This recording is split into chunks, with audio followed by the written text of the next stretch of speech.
Bila Anda berpapasan dengan wanita ini, Anda mungkin tidak mengira bahwa dua organ di dalam tubuhnya adalah organ babi. Ginjalnya adalah ginjal babi. Seekor babi telah mengorbankan nyawanya untuk kehidupan yang lebih nyaman bagi seorang penderita gagal ginjal. Alangkah mulianya hewan ini. Tidak heran Allah di Quran mengharamkan dagingnya.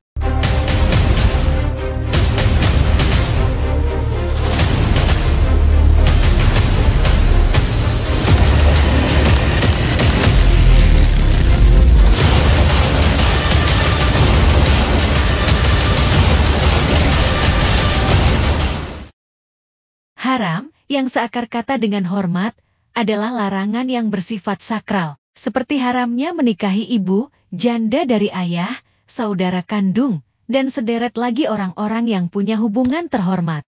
Menikahi mereka adalah perbuatan yang sangat menjijikan, tidak terhormat. Seperti halnya memakan hewan yang mempunyai kesamaan dengan manusia.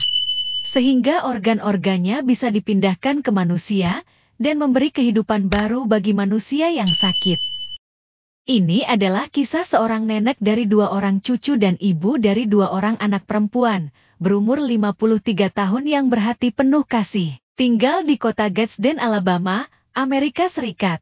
Pada umur yang sangat muda, 25 tahun dia mendonorkan satu ginjalnya kepada ibunya. Demikian sayangnya kepada ibunya. Tawana hidup normal dengan satu ginjal. Malang tak dapat ditolak, beberapa tahun kemudian. Tawana mengalami komplikasi kehamilan, tekanan darahnya tinggi, dan menyebabkan gangguan pada ginjalnya. Dan pada tahun 2016 Tawana mulai menjalani perawatan cuci darah untuk mengurangi cairan dalam darahnya, dan membuang toksin-toksin dari dalam darahnya.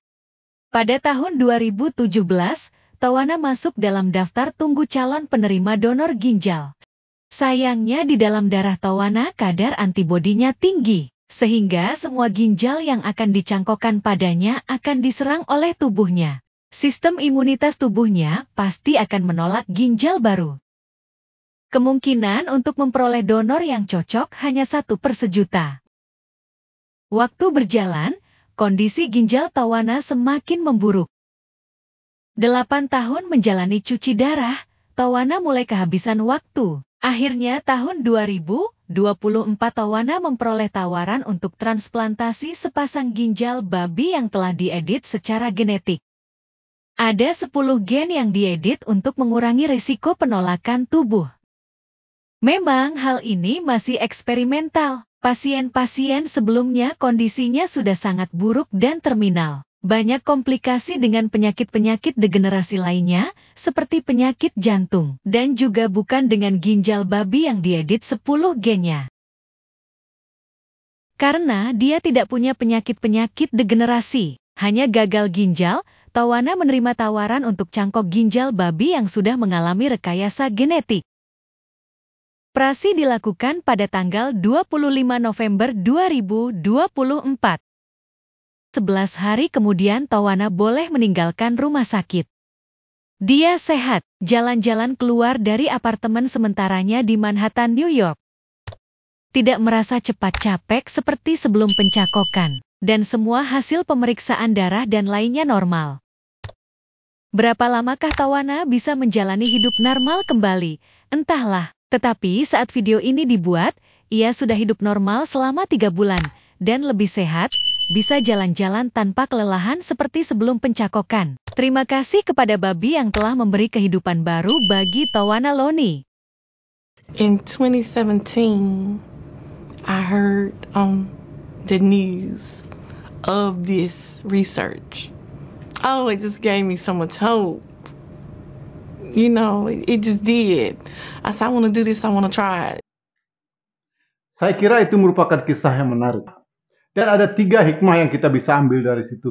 Tapi sebelumnya saya akan mensitir ayat Al-Quran An-Na'am 145. Katakanlah, tidak kudapati di dalam apa yang diwahyukan kepadaku sesuatu yang diharamkan untuk memakannya bagi yang ingin memakannya, kecuali hewan yang mati, darah yang ditumpahkan, daging babi, karena ia najis, atau yang disembelih secara fasik, yaitu dengan menyebut nama selain Allah. Perhatikan di situ ada darah yang ditumpahkan. Bukan hanya sekedar darah, tetapi darah yang ditumpahkan. Demikian juga dengan daging babi. Bukan babi saja, atau bukan hanya babi, tetapi daging babi. Ada 3 poin yang kita bisa ambil hikmahnya. 1, mengenai cuci darah. Yang haram itu adalah darah yang ditumpahkan atau dicecerkan. Selama proses cuci darah, darah tidak pernah dicecerkan atau ditumpahkan. Ia hanya disirkulasikan saja tanpa ada yang tertumpah dan kemudian dimakan kembali. Yang haram itu adalah yang ditumpahkan atau dicecerkan kemudian dimakan. Poin kedua, yang haram itu adalah daging babi. Bukan babi, daging. Ginjalnya tidak. Kalau ada orang mengatakan bahwa babi sama daging babi itu sama, oh nggak sama. Daging babi nggak punya kuping, babi punya kuping. Beda. Jadi ginjal babi itu halal. Ya halal, silakan aja pakai, nggak ada masalah. Ini bagusnya Quran. Dia ditulis 1400 tahun yang lalu, dan peraturannya sampai sekarang bisa diikuti. Daging babi haram, tetapi ginjal babi tidak. Jadi Anda masih bisa menggunakan ginjal babi, nggak ada masalah, nggak haram. Itu hebatnya Quran. Poin ketiga, dikatakan bahwa di situ ada kata rijsun, yaitu menjijikkan. Yang menjijikkan itu perbuatannya. Tuhan tidak akan membuat sesuatu yang menjijikkan. Di mata manusia mungkin ya tinja menjijikkan, tetapi di mata Tuhan tidak. Kalau tinja itu menjijikkan, ya, itu ya harus kamu buang dari dalam perut kamu. Jijik itu kan. Makan tinja pun boleh. Kopi luwak itu tinja, enak, silahkan, halal itu. Tidak ada makanan yang menjijikkan, itu tidak ada. Yang ada perbuatan yang menjijikkan. Ambil contoh ya, judi itu adalah perbuatan yang menjijikkan. Mabuk-mabukan itu perbuatan yang menjijikkan.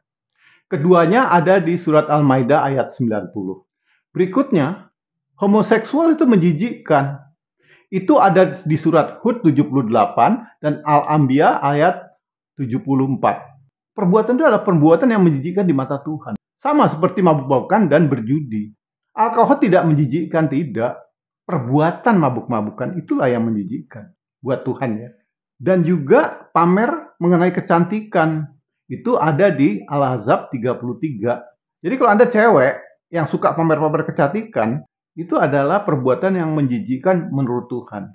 Jadi kalau kita lihat di ayat-ayat pengharaman makanan, disebutkan bahwa rijisun atau menjijikkan itu bukan makanannya, tetapi perbuatannya. Bahkan menyembah berhala juga disebut rijisun, perbuatan menyembah berhala. Bukan berhalanya menjijikkan, tidak, menyembah berhalanya. Anda bisa lihat di Quran yang lain, tanyakan ke ustadz lah. Jadi kalau ada ustadz mengatakan sesuatu haram karena menjijikkan, minta sama dia, tolong carikan ayat yang jelas. Yang jelas mengatakan bahwa barang-barang yang menjijikkan itu haram. Maksudnya jelas begini, kita tidak bisa menginterpretasikan lain. Ini haram karena menjijikkan, nggak ada. Nah, kayak judi aja. Judi masa makanan, enggak kan? Ada satu hal ya, makan daging babi itu menjijikkan.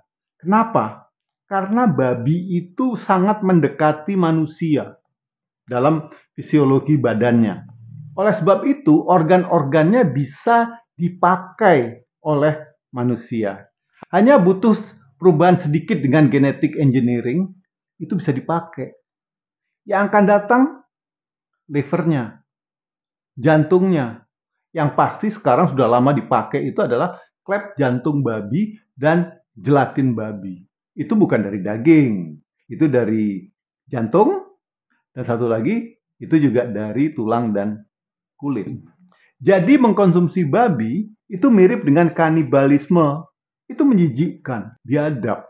Oke, saya kira itulah yang bisa kita ambil pelajaran. Dan kalau Anda mempunyai problem dengan ginjal Anda dan harus terus-menerus cuci darah, mungkin Anda harus mempertimbangkan mengganti ginjal Anda dengan ginjal babi.